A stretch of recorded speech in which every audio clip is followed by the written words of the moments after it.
take a walk with me, not like you used to do. Do something different and put yourself in other people's shoes. Open up your mind and open up your eyes and change your direction, change your perspective.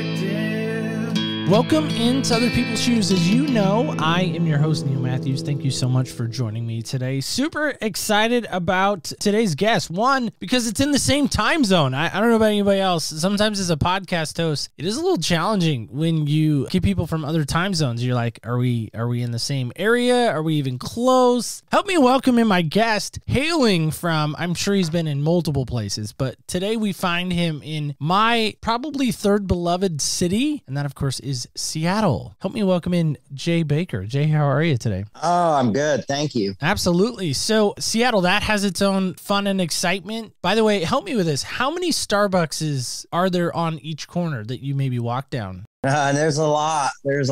Yeah, it's really weird. It's funny because the first Starbucks is here and there'll be like a line way down the street because everybody wants to get in it. And then you can just go down one block and walk right into Starbucks and get a coffee and whatever you want. It's the same one, right? They're not serving different. They're not serving anything different. It's just people want to be able to be like, I've been in the first Starbucks, which is just, it's interesting. Good for them, I guess. I'm not that interested in it, but yeah, it's great for them. It's kind of funny. So Jay, I mentioned your name, Jay Bakker. Now, for some, they're like, okay, cool. Jay Bakker, he's from Seattle. Maybe he likes coffee. Maybe he doesn't, but they don't really know maybe you, but they probably know your dad and they probably know your mom, right? Yeah, I mean, maybe. I guess so, especially with the film that just came out about my mom and stuff. It's gotten a little bit more. It's funny, through the years as I've spoken, I used to, like, when I first started speaking, I could just go out and be like, talk about my parents and everybody knew who they were. For a while, it was like, then people started to, as they got, their story got further out, people weren't as familiar. But now I think with kind of like the renaissance of the Eyes of Tammy Faye and things like that, people know who my folks are more. So for clarity's sake, who are your parents? And why should we care about maybe your parents? Jim and Tammy Bakker. They were very big,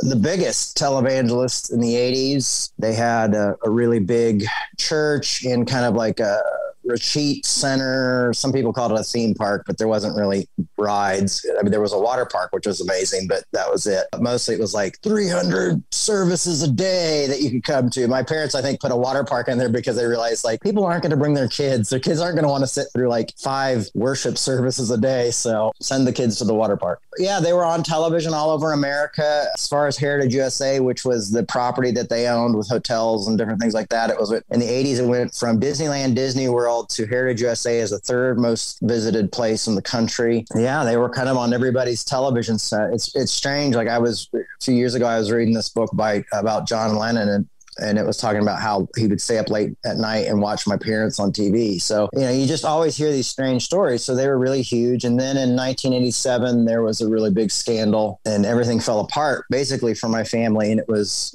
on the news 24/7 and all the rag magazines and all that kind of stuff. So yeah, there was a big scandal. A couple of years later, my father went to prison, like 87 for all of us. It was a long time ago. So, but that's kind of always the crux of my work is because being kind of an armchair theologian and a pastor, I guess, for the lack of a better term, I don't really like that term that much anymore. A thinker and a communicator. That's always going to be a part of my work. And it has influenced my work in a great deal as far as how I give empathy and how I understand other people and my distaste for scapegoating on either side of the aisles in this country. I mean, 87. I'm 7 years old. How old are you then? 11. What do you remember? At the end of 87. What do you remember most about that scandal from your standpoint and where you sat as a child?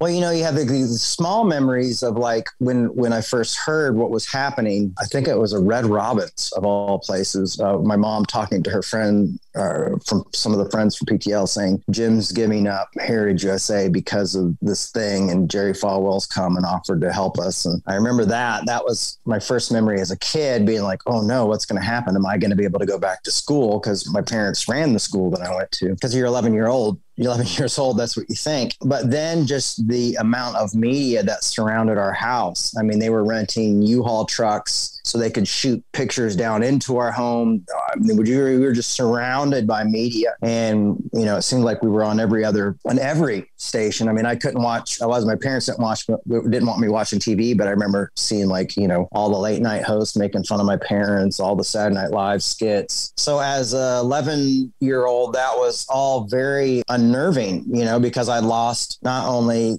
my parents lost their reputation and their work, but I also lost all my friends and where I went to school. I had to have bodyguards at the time because there were so many threats for kidnapping us, and all the bodyguards, who were kind of like family to me and almost like other dads to me, were all gone. Everything was gone, so it was quite a transition for me to move into kind of a different world. And everybody had an opinion, adults weren't nice and, trying to go to Christian schools and teachers treating you differently because of however their opinion was based on your family. So yeah, there was a lot of damage done at that time to me. Yeah. So it was really tough to get through, and then seeing my sister go through it and handling it in her own way. So for me, it was all personable, but going to the grocery store and seeing rag magazines saying all the really outrageous stuff, so it was that was tough. And then I think the few years my dad was in prison, actually probably were the closest I ever was with my dad. So there was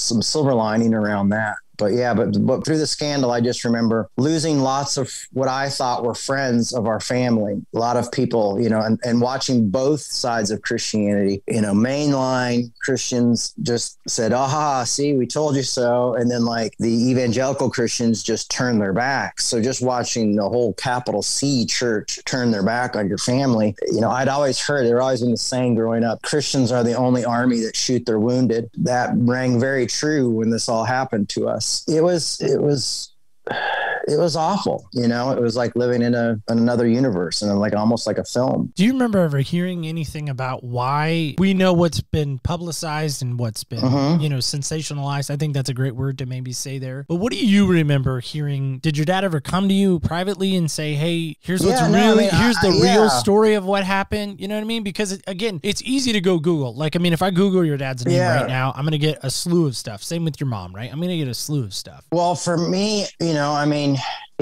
had to sit down with my mom and talk to her about it first. And then they kind of sat down, and it was just kind of like we were all in the room, and me and my sister was gone at that time. Yeah.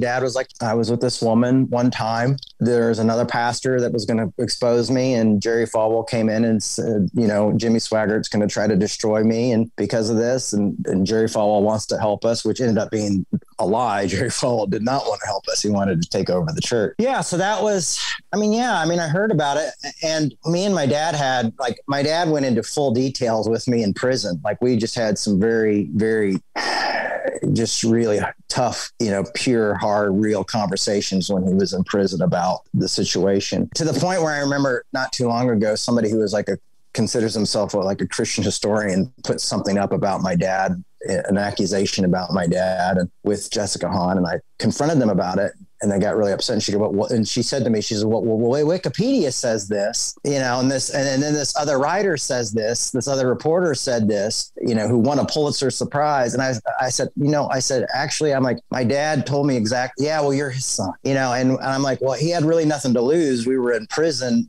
And I went into far as very, very graphic detail. And she was like, oh my goodness. And she never apologized or anything like that. And I was really bummed, because people don't want that truth, or they want to believe what they're going to believe, even if you come to them and say, this is what happened, then, oh, you're just their kid, I'm like, oh, so I'm just their kid. So it's just the fact that people aren't willing to, I don't know, people are going to believe what they want to believe. You kind of have to learn to live with that kind of thing. And maybe you can help them think better and have better critical thinking skills. That's one of the things I try to do in my own work. It's so funny, right now in America, I'll turn on the news and it's like people are losing their mind over books being banned. And then people are praising people for trying to ban Joe Rogan, and I'm going guys, this is censorship both ways. one side seems to be cooler than the other side, you know, and it's like, we just don't trust critical thinking in other human beings. And to me, that's the problem. It's not what the information that's coming out or the book, you know, we don't need to censor folks. Maybe we need to encourage critical thinking. Favorite moment you had with your mom and dad? What would that be? Oh my gosh. There's too many to remember. I mean, you know, it's funny, like Freud talks about some of the darkest moments in our lives. We'll look back and cherish them the most and actually see them as kind of like joyful moments. I think one of those moments would be like when visiting my dad in Minnesota. He was in Rochester, Minnesota for a while in prison there. Me and my mom had a tiny little Christmas tree in the hotel room, and my sister was there and my nephews were there. And, you know, in that moment, it felt like we had just lost everything. But looking back at that moment, you know, having me and my sister and my nephews all in that little room, just cherishing all these little gifts and cherishing each other. I think that was a really cool moment, you know? And there was some moments with my dad when he was in prison where we would go through scriptures and talk about things. And, you know, he would always talk to me about the importance of forgiving people, even though I didn't want to forgive Jerry Falwell. But, you know, I remember him going through all these Bible verses with me of why it was important to forgive Jerry Falwell. Yeah, I think those are kind of neat moments, you know, but I also have the last hug I gave to my mom, you know, and things like that before she passed away. So a lot of great moments there. You know, I remember one time these people were out protesting. This was before my dad went back to prison, but after we lost everything, these people were out protesting. My dad's trying to get back on TV and doing this little TV show on like a strip mall in Florida. And this church came and laid a coffin in front of the place and were protesting. And some of them were yelling at me, you know, I'm like 11, 12 years old. I was crying and I was upset. And I remember my dad, who was not into confrontation at all, just was not into arguing with people. He thought it was ridiculous, but he went out there and said, you know, you're upsetting my son. And I remember him saying that and defending me. And that was kind of a neat moment. My dad made a plan to go to Disneyland when he got out of prison. And we spent a couple days at Disney when he got out of prison, just to kind of like, even though I was like an adult, it was still something we just thought we would do when he got out to kind of make up for those lost years. And that was really fun. He got to meet like my best friend from high school. You know, he got to meet my first love, even though we weren't together anymore. I was like, oh, my dad knew all about you. I want him to meet you. And she came out and had dinner with us. And so that was kind of cool. Just kind of be like, these are the people who helped me get through your prison years. You mentioned forgiveness and your dad teaching you that very important lesson of forgiveness. And I think so many times, you know, I'm a dad, and I think you're a dad as well. I am. I have a 4-year-old and a 6-year-old. As dads, it's important to teach those life lessons because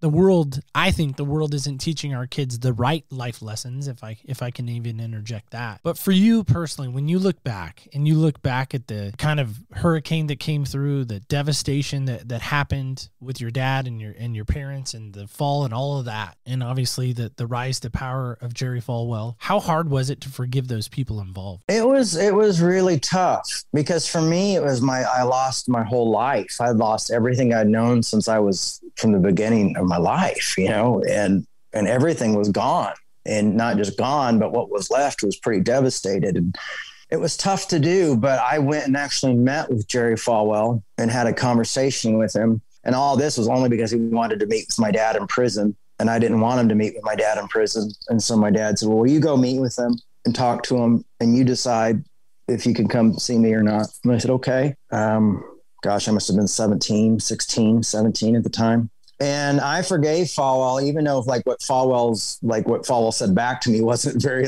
you're right. You know, he didn't say anything like that, you know, wasn't really great, but I felt better. It felt like it was something better for me. Like I wasn't carrying him on my shoulders anymore. And so I feel like it was really great. And I had a really cool moment with my dad with that afterwards, of just saying like, yeah, that was really great. And I didn't hear a lot about grace growing up, but all my work now is all about grace. It has been for almost 23, 24 years.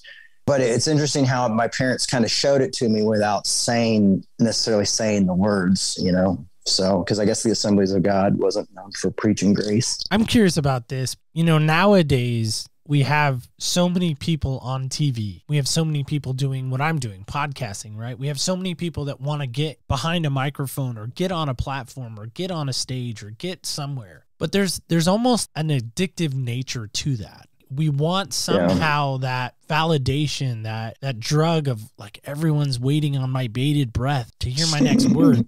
Maybe you've never struggled with this, but from a kid point of view, from those young years, looking at your parents and looking at your dad and even looking at your mom, do you think they were in any way addicted, from your perspective, addicted to the limelight, addicted to that red light of that camera? Maybe speak to that. I feel like they kind of play that off a little bit in my mom's movie. I would see it as the same way as anyone, like maybe someone who is a really good artist or craftsman or a musician or a thing like that. Like they started out like as children's pastors, you know, their first TV show was a kids show for, you know, puppet show for kids. And it kind of just all slowly started happening for them, you know, that people really started to like them. You know, I feel like it, in a way, it's like, that's what they knew how to do. That's what they developed over time as their work. So for me, I think like anybody, they enjoyed their work.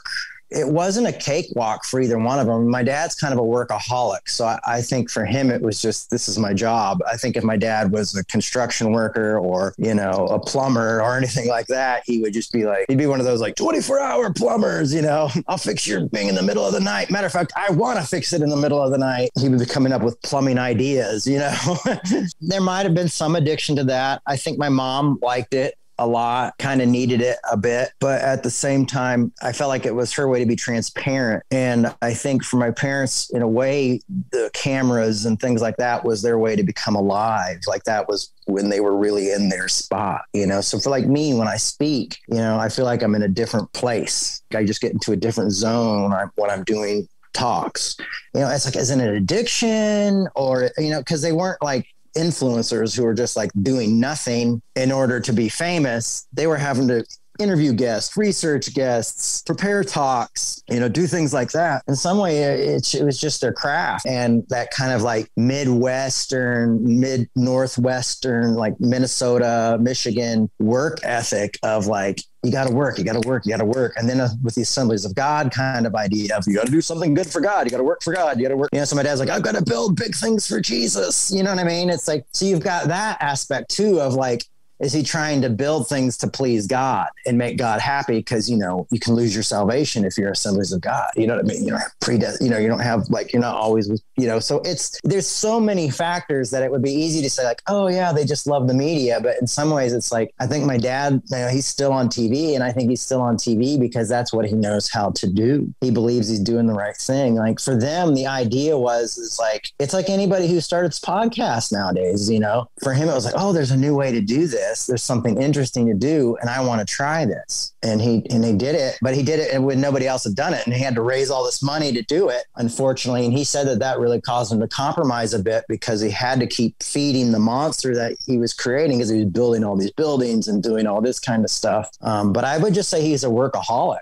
You know, if anything, he's kind of goes back on doing what he needs to do, and then surrounding himself with people and hiring employees that he has to pay. And if he's not got a fire under his butt, he doesn't know what to do. It's like kind of for me when I do speaking stuff, you know, how I prepare talks is very different than how most people do it, you know, and I like to be like, get up early and like really go over it. And I like to be in the thick of things. Or when I go on podcasts, you know, it's like, sometimes I come more alive with the podcast where you know, like I was on one recently where they were challenging me on one of my theological ideas and just pushing. But I was like, all the stuff that I had learned over the years was just coming out, you know? So sometimes it's just, yeah, I think it's more complex than we think, you know? I think like the shallow thinking idea would be like, oh, they just love the limelight and being stars. And I'm sure that's part of it, but there's so much complexity that lies underneath that. Like, yeah, my mom might be on TV, but she also took the risk of interviewing Steve with AIDS in 1985 that could have gotten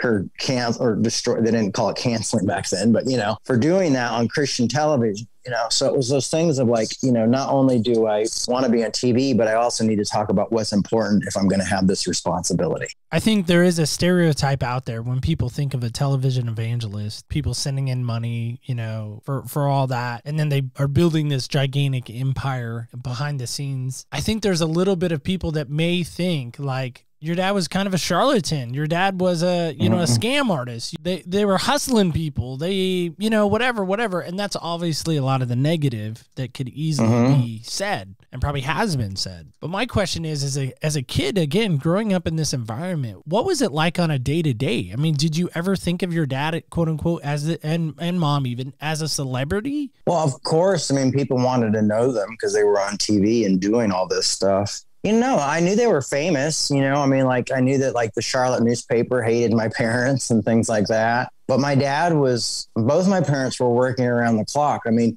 my dad did 5 shows a week. He preached on Sunday. He was building hotels, a water park, unwed mother's home, grocery stuff for poor people, you know, all these different things that he was constantly had all these projects that he was working on. Then he would do like Christmas lights for everybody to come see on Christmas. So he would do this thing called Christmas City, USA. And there would be like miles and miles of traffic out and all these Christian Christmas plays happening, and like 5 different plays happening during Christmas. And so for me, it was just like, he was always working. For me, it was almost like he was more of a CEO than he was a celebrity. I did notice like he wanted to go through a lot of the stuff sometimes, but he couldn't get down, you know, like if we was at the Grand Hotel, they had like a little shopping area called Main Street, and he really couldn't get down Main Street. It would take him a few hours just to get what would be like a half a block, you know, because everybody wanted to talk to him, you know. And for him, he wanted to be like, is the lights right? Is the paint right? Are the light bulbs right?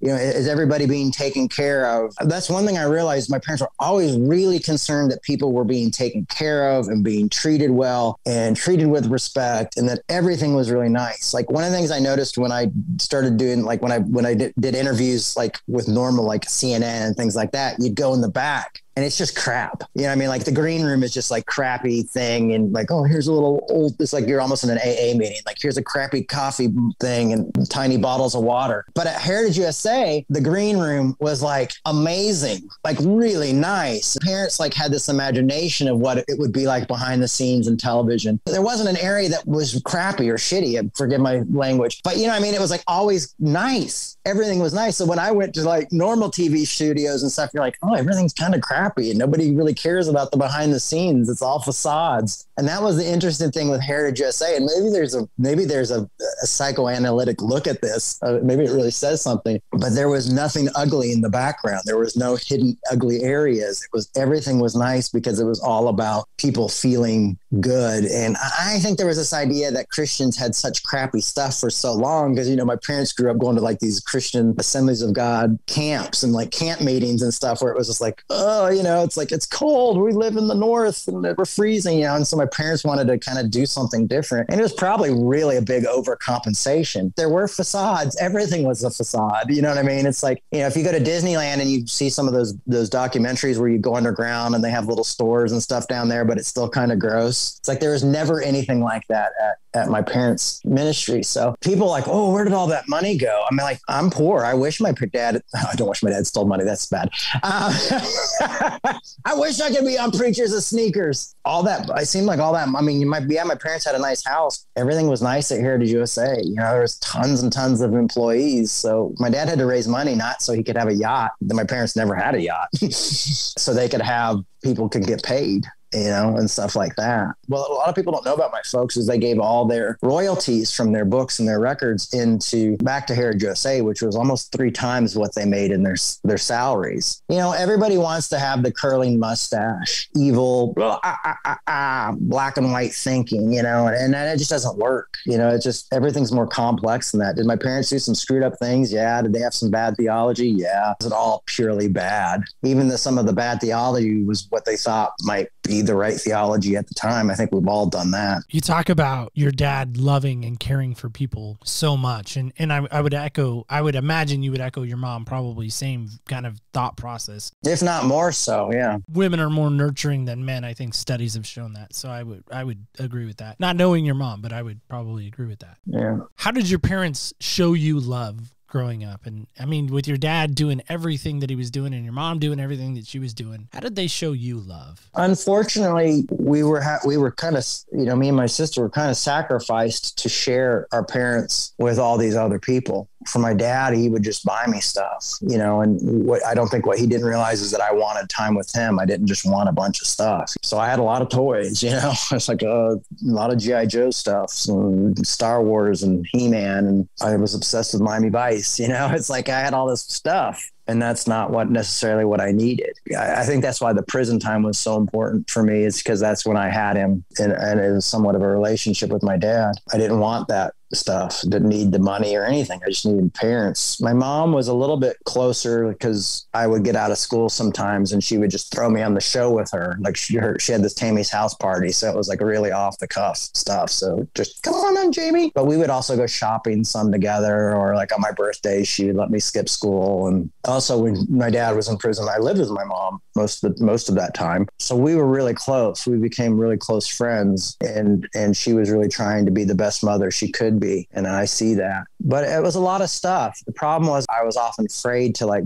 bother my parents because I knew how busy they were. But that came mostly from other people talking about how busy they were and how tired they were. And we, got to protect Jim and Tammy so that, And so, yeah, love from my parents was often stuff. I was raised mostly by like security guards and whoever they got to, babysitters or nannies and things like that, because they were so busy. We had some really great moments back then. The best moments for me was, just always where I would go shopping with my mom, and we'd go to the food court and always have good conversations. And that lasted up until the end of her life. But I think for my dad, once he was in prison, he was kind of forced to show me who he was and figure out how to love me when he couldn't provide all that stuff for me. And I think he struggled with that a little bit too, even with his own staff. Like I remember him talking to me in prison and saying like, I just thought giving them good paychecks and giving them money and stuff like that was enough, and he's like, I don't feel like I loved my staff the way I should have, and the people who worked for me. So that was interesting. So I don't know how old you are now. I'm not necessarily asking per se. I'm 46. 46. Okay. So we're close. I'm 42 in March. So we're close. But if you could somehow go back in time, like we pulled that DeLorean outside,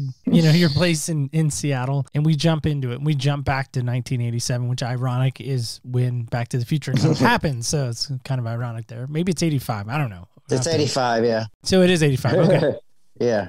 My Back to the Future skills are failing, clearly. But if we jump back in time, what you know now, everything that's happened, what do you say to yourself back in 87?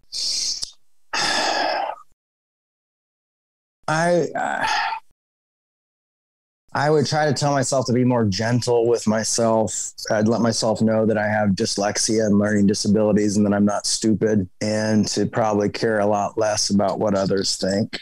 And that it's going to be tough, but I'm going to survive, and don't give up, because there's been times where I've given up. So I would try to encourage, myself, and I'd probably give myself a hug and let myself know that I'm loved and cared for and that I'm enough and that God doesn't hate me and all that kind of stuff, Do you think I know this is always a weird question for me. Do you think your old self, the 87 version, we'll call it, would the 87 version believe the 2022 version of you? I don't know.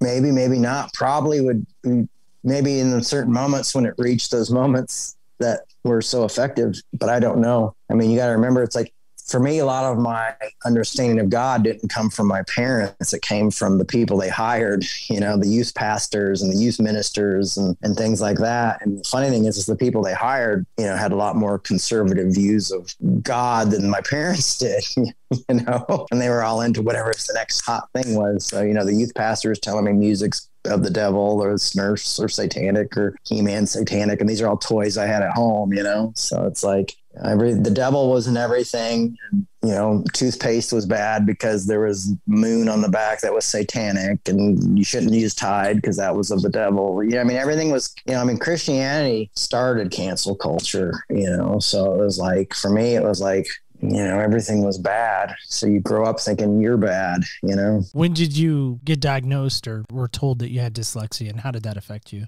I believe it was 17 or 18. And I went and met with I knew something was wrong. It's funny because Christian school was so hard and so impossible. And then I kept getting kicked out because my hair was a different color, or I smoked a cigarette or something like that, you know? And so when I went into public school, they realized something was wrong. And so they put me into this class called Learning Strategies, which was really nice. But they also took us to a trade school. They took us to on a field trip to a trade school, basically like, please drop out, save the government money. But around 17, 18, so it was too late by then. I'd already dropped out of high school, found out I had dyslexia. And I remember the doctor saying like, listen, man, you're always going to have extra help when it comes to writing. And I remember he's like, maybe you'll have to have an assistant or a secretary. I'm like, great. Yeah. Now I really have to aim high so I can make enough money to have a secretary. Fantastic. Or personal assistant or something, like, what world is this? That's why all three of my books I have a co-writer that works with me, which actually ends up being a really cool experience because you can work things out in different ways. Yeah. So I was about 18 and it was a very great thing for me because, people either tell you you're stupid or tell you you're slow, or, I think my dad always kind of thought I was lazy, and that really played really hard into me. And I always kind of had this negative self-talk of like, you're lazy, you're no good. And it took a lot of years. I mean, I'd say probably until 42, 43 to really shake that. You wake up realizing one day like, oh, I'm just not really a capitalist. I just don't like capitalism. I'm just not very good at I don't like that's how that system has worked. Oh, if I make this much money, it's going to fill the void. If I have this is going to make me happy. If I have this car, or if I have this, or if I work this way or do that. And I'm like, it just doesn't seem like living to me. And it seems like empty promises. Because once you get the nice picket fence, then you want, the nice car. And then once you get the nice car, you want a bigger house, and it's all these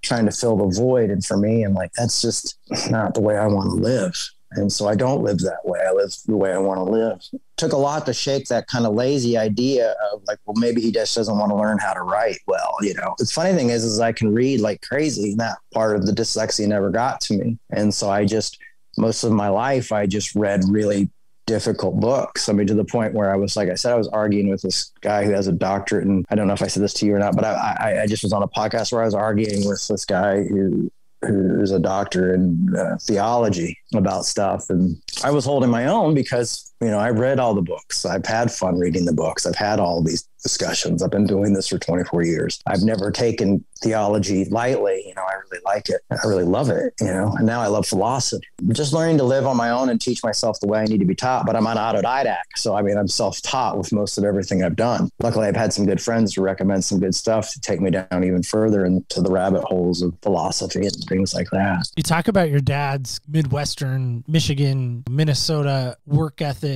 We know that from our culture that's where the, blue collar folks are, right? They're just killing it up there. And then you mentioned on the flip side of that coin, if we were going to turn that coin over, about how your dad had maybe made statements saying that, you're just lazy. You're just, you don't have his drive, his work ethic. You're like, what's wrong with you? What did that do to you? You feel like maybe hearing that and then how that propelled you going forward? I mean, it made me feel like I wasn't good enough for a long time. And then, I release a book and he's really proud of me, And so you kind of get into this, works-based faith, but works-based way of I want dad to be proud of me. He couldn't understand why I didn't enjoy painting walls. You know what I mean? He did it, honestly, the guy is a workaholic. He doesn't just want to be on TV and talk about Jesus. He's also painting the walls of the church himself. In prison, they called him the porcelain expert because they put him in charge of cleaning the bathrooms. And he was the bathrooms were spotless because that's who he was. He's got a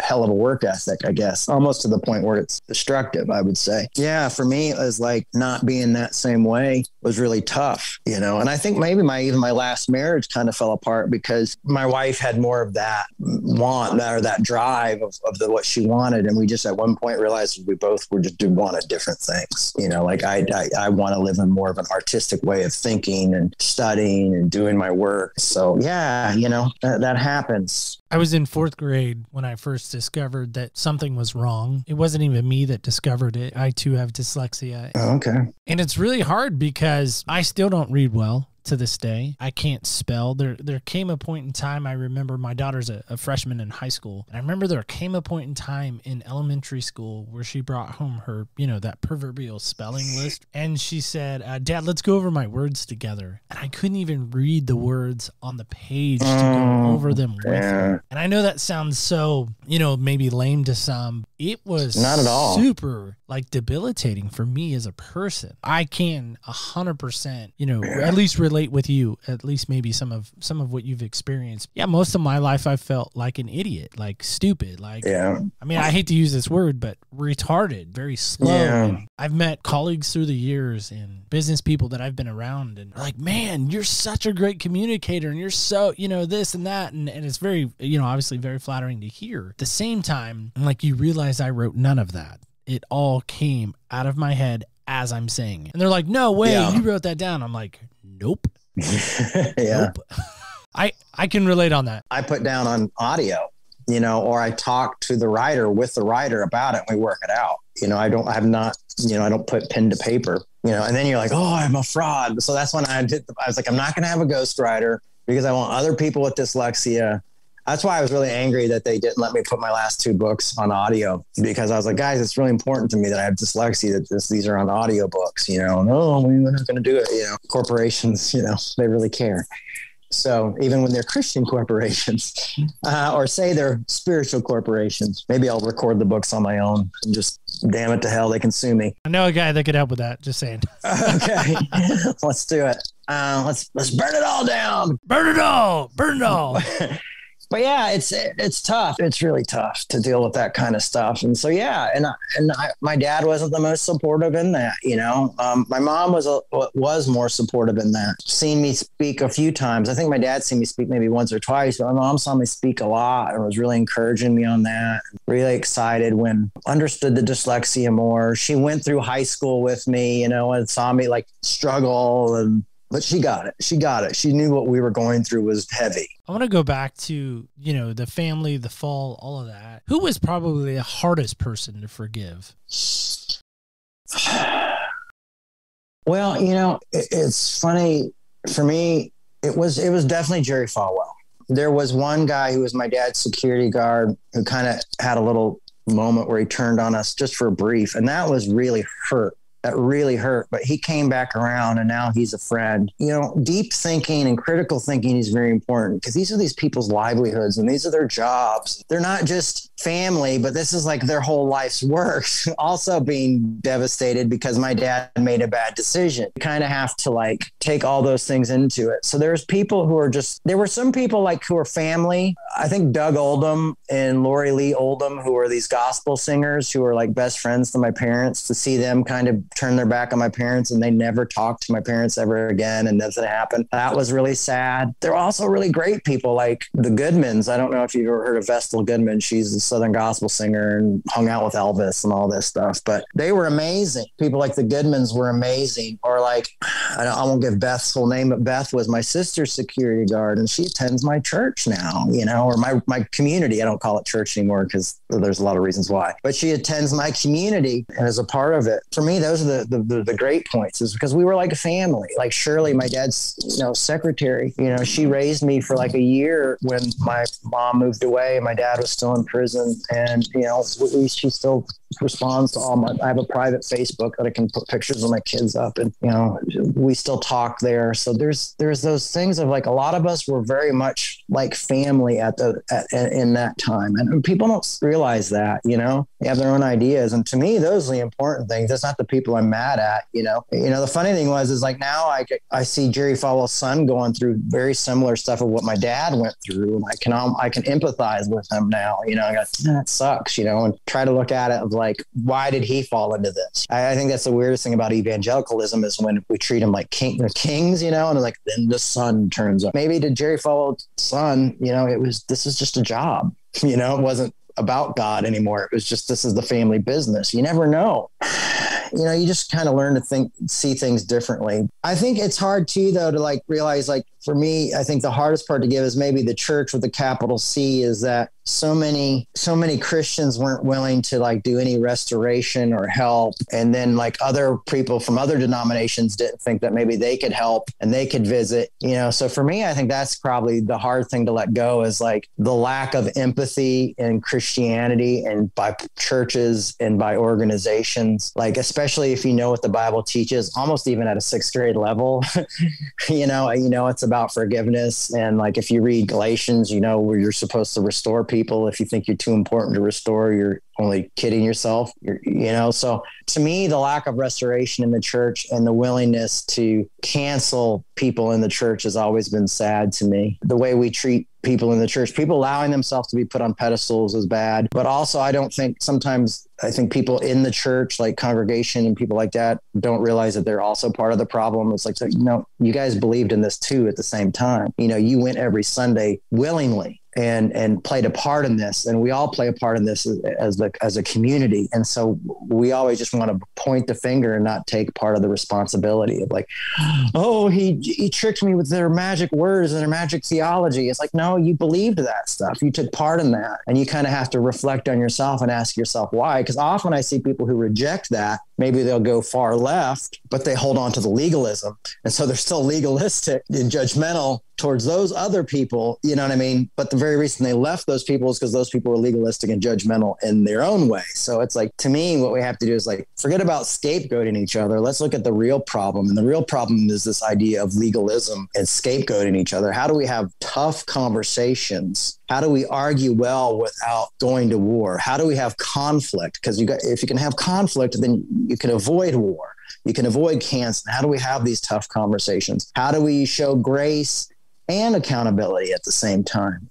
People don't really want to believe what the Bible says about restoration, because restoration in the Bible is actually better than new. And people are like, well, yeah, we need to restore pastors, but maybe not as pastors again. I'm like, well, biblically, that might not be what the Bible's saying, but I agree with you. Yeah, we should maybe restore them and then have some things, because that's more of our human nature. But grace is actually really more amazing than that in the biblical sense, but maybe we're just not ready for that. Also, loving our enemies is really hard. But if you want to see somebody who did that really good within, the past 100 years, I'd say look at Martin Luther King Jr. He seemed to be quite an example of how to love your enemies and recognize those who don't recognize your own humanity. So, and killing your friends and your loved ones, like he really showed us a great roadmap on how to love those who persecute us, but also speaking truth to them and trying to set them free from misinformation. Dr. King once said that these people aren't my enemy. Misinformation, the misinformation that they follow is my enemy. And how do we set folks free from this misinformation? And that really hit me hard,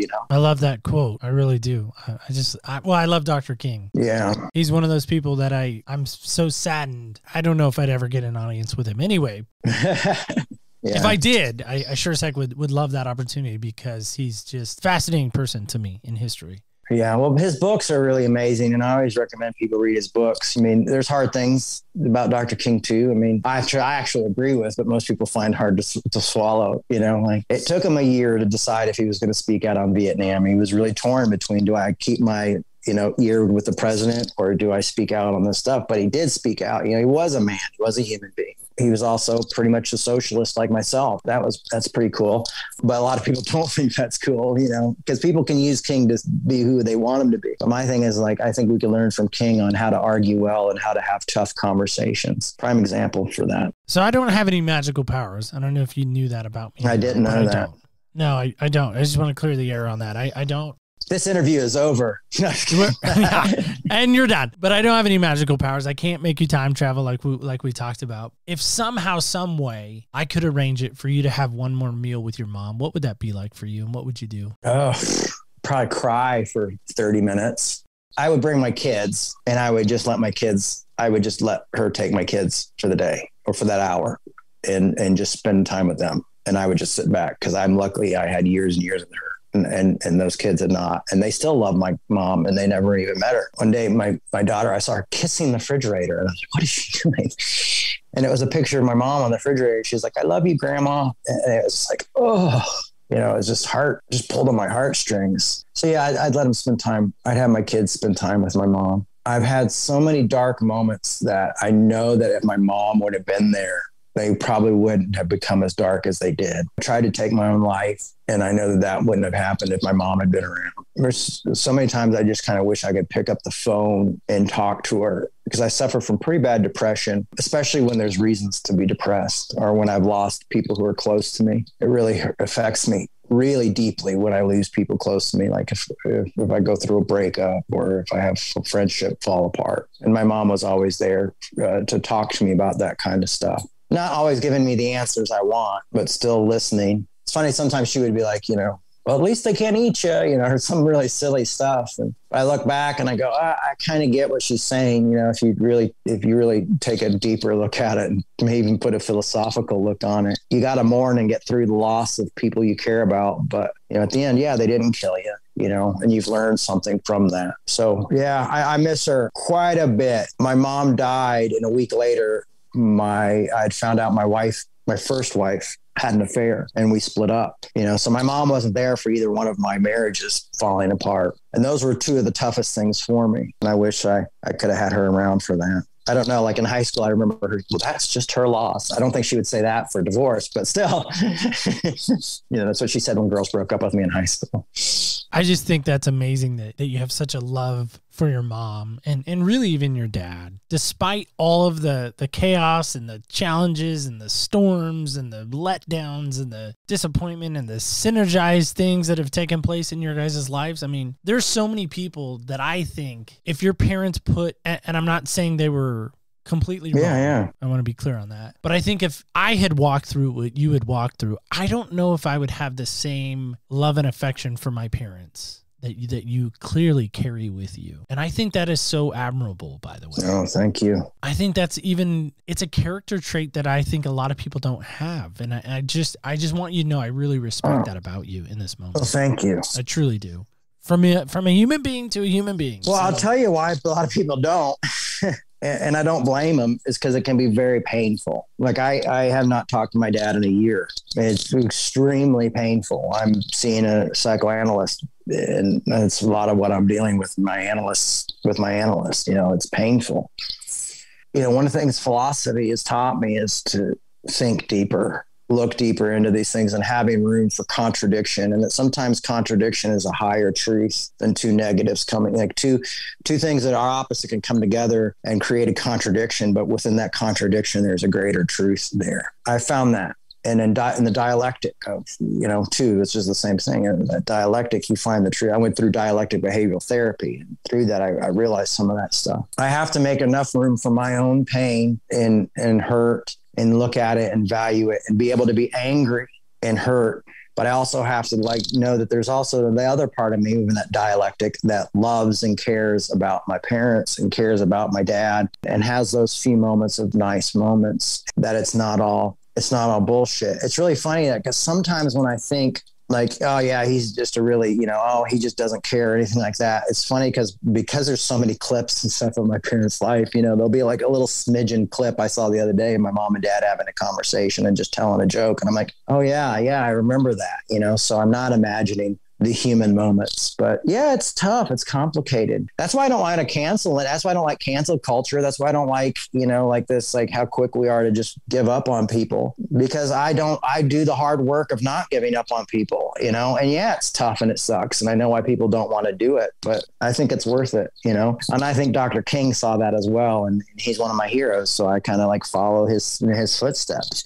Most of my heroes all died very young because they loved that way. I don't know why I've held on so long. First off, I want to say thank you again. Thank you for giving me these moments. And we didn't meet each other till this moment, which I always love. But I do want to say thank you. Thank you for your candor. Thank you for letting us, ask kind of anything we wanted to. I appreciate that. Nothing was off limits. And I've always valued that, as an interviewer, makes my job a little bit easier, that I can kind of walk down some roads and not be afraid that I'm going to offend. And so, but I want to give you an opportunity right now, Jay. You mentioned your books, you mentioned your speaking, you mentioned some of the things that you're excited about. What are those, and how can folks get around that and be excited about that with you? Well, right now, Revolution Church, Revolution Gathering, but it's revolutionchurch.com, but we're on Facebook and Twitter and Instagram and all the social media places. You can hear our podcasts on any platform. Right now I'm going through Galatians, which is my favorite book in the Bible. We're doing a study on the book of Galatians. I'm really excited about that. I'm working on a documentary right now with some friends about my mother, and I can't get too much into it, but that's really going to be cool.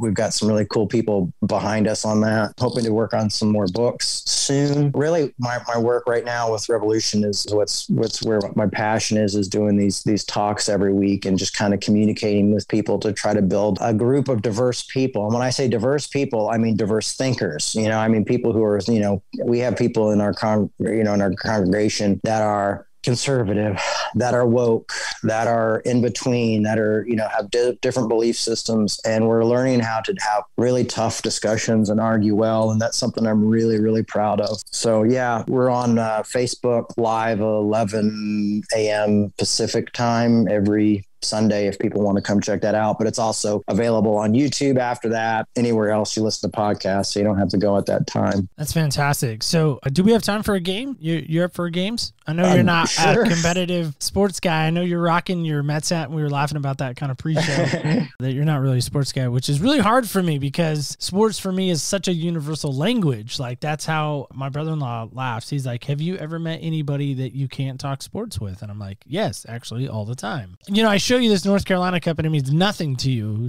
But to me, it means a lot because that is my favorite college of choice. Well, I grew up in North Carolina and I was raised in North Carolina and I wore a lot of Tar Heels stuff when I was a kid. So there you go. So go Heels then. Yeah. Yeah. And I was very excited when I have a hat in the other room. That's a, you should have worn that instead of your Mets hat. I have a Mets hat, but I have not a Tar Heels hat, but the basketball team, the Charlotte. Charlotte Hornets. The Hornets. Yes. I have a Charlotte Hornets because I remember being very excited as a kid when the Charlotte Hornets came to town, just because it was like, here I am, not a big sports person, but I was still like in that, like, this is awesome. So, Michael Jordan now owns the Hornets. So, I know, that's even better. Like, and he played in UNC, so I didn't know that. I knew a little bit. See, look at you, sports ball person. Yeah, I mean, I bought a pair of those freaking Air Jordans the first year they came out. I couldn't understand the next year. I couldn't get them because we lost everything. That's weird. I don't understand why we couldn't get them the second year. That seems so weird. Well, anyway, we play this game called Senseless, and it's just a fun way we like to end the show, as I said. So here we are. Senseless. I just roll on your behalf because I'm going to roll for you because you can't really roll because you're there and I'm here. It's awkward, right? Yeah. Anyway, here we go. I'm going to roll for you. Hopefully you get a good number. Ooh, number 2. This kind of, I think, is very fitting. Look, it's even a light blue, too. That's how excited I am about the light blue color. But anyway, so here is question number 2 for Senseless, and it's this. Who is touching your life right now? Do they have to be alive or dead or anything like that? How you interpret that. Yeah, I kind of leave it open-ended. How you interpret that. Who is touching your life right now? George Hegel, the philosopher. And why him? I'm not familiar with him, so help me with that. Because he's helping me to embrace contradiction and to see life on all of its levels, to think much deeper. Now when I look at a coffee table, I don't just see a coffee table. I see a tree. I think about the nails. I think about the people who made the nails. I think about the carpenters. I think about the glue. I think about, he's causing me to see things in such a different level with just stuff like that. Now it's also going into my thinking process. So when I see scandals or I see issues or I look deeper into things, I go into deeper things. And so I guess I'd have to also thank Pete Rollins and Todd McGowan, both for kind of getting me into Hegel. So those are the guys who kind of introduced me to Hegel. I don't read any Hegel purely. I read about Hegel right now. So one day I'll graduate to be reading Hegel purely, but he's very hard to understand. That's probably why you haven't heard much about him. I just don't read a lot of books. It really is also true. So there's that. Yeah, no, I get that. For some reason, I lucked out with the reading thing, like comic books. When I was a kid, I wanted to read comics, but I didn't learn to read until I was like 10 or 11. That's crazy. Isn't that weird? That's a little crazy to me. But again, thank you so much for coming on. I really appreciate it, man. Thank you. Really, truly appreciate it. Well, guys and gals, kids and campers alike, I I always get so sad when people leave because I want to just keep talking and keep that conversation going. So if you want to keep that conversation going as well, jump on over right now to opspodcast.com. Of course, would love to hear what you thought about our conversation today. And if you want to, you can even share it with a friend. I would love that, of course. I'm sure Jay would as well. But also, if you want to connect with us on social media, you can do so. OPS Podcast Show on our Instagram, Facebook, and Twitter. We, of course, love to hang out there and would love to interact with you there. But speaking of interacting, here's my challenge for you today. You ready? Here it is. Have you ever looked at a name and thought, oh, I know them. I know all about that person. I know everything there is to know about that person. There was a guy I followed when I was a kid. His name is Will Clark. By the way, I could probably tell you most things about Will Clark. But you know what's crazy? I've never met him. Never had an interaction with him. Never even had a conversation with him. Never even really seen him live face to face. There's a crazy story that my father-in-law and I actually went to a Giants game and they were honoring the '89 San Francisco Giants. And I was so excited because Will Clark was going to be there and I was actually going to get to see him in the flesh. Well, due to traffic, we missed that ceremony. So I've still never got to see Will Clark in the flesh. But I can tell you all kinds of stuff about him. Just like right now, if you Google Jay Bakker, if you Google his dad, if you Google his mom, you're going to read all kinds of stuff about them. But do you truly know them? Do you truly allow that shadow to just overshadow you and think, oh, I know them because I've read all about them? So I want to challenge you today. Who have you read about? Who have you saw? Who have you interacted with? You've really thought, man, I know a lot about them. But you really don't. Take this opportunity this week to get to know them on a deeper level, on a more intimate level. If you do that, let me know. Like I said, opspodcast.com. Love to hear from you on that. And just remember this as we get out of here. Remember, don't ever forget this. Do not ever forget. Remember, when you walk in other people's shoes, you really do get a different perspective on life. Thank you so much for listening and stay tuned until next week when we walk in other people's shoes.